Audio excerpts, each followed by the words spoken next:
Hey guys, Goals here. So, as you may know, this channel will be going over lots of arts and crafts. I figured I'd do the first sewing one. So, I kind of got ahead of myself and I got a jump start on this project because I was really excited about it. But you guys can see the last half, and if you guys have any questions or comments on how I did things that I didn't go over in this video, I'll be happy to answer. And if things get a little bit too complicated, I can just make a new video about it. So Disney's been on my mind a lot recently. I used to go there a lot growing up, and it's been a while, and I thought I'd go ahead and make my own Disney ears. They are completely custom. I designed them myself, and later on in the video I'll go over the sketches that I did to kind of sort out my ideas. And I got all the stuff beforehand, and actually the part that probably is more complicated that you should have probably seen how to do it is the part I already did.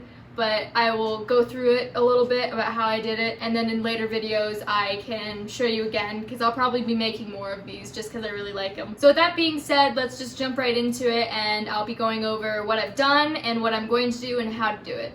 I basically started off with doing a layout of what I actually wanted on the ears before even trying to get any supplies or anything for them. So what I've made is actually going to be the back of them, and I have this idea as the front, which is this piece right here. And if you'll notice, it's a little bit different. That happens because things don't always work out and you gotta adapt and overcome. I'm also gonna be making a Mad Hatter's hat, and I'll be showing you guys how I do that. I haven't really seen any tutorials other than making out of cardboard, but I really want it to be as waterproof as possible, especially if I wear them to Disney. You guys know about the Florida rain, so I'm trying to protect these as much as possible.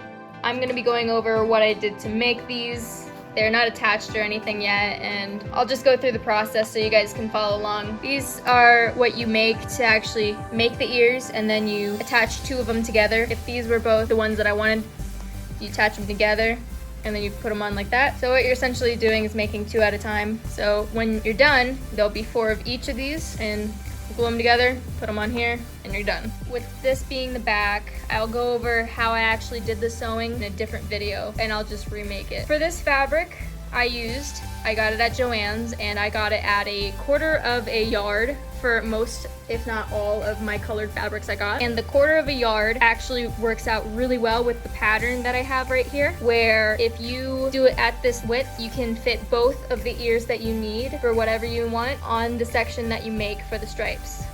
I found this pattern online, and it comes with an ear cutting line, which is what you trace on the fabric, and a foam and batting pattern where you cut out the cardboard, and I'll show you what you use it for later.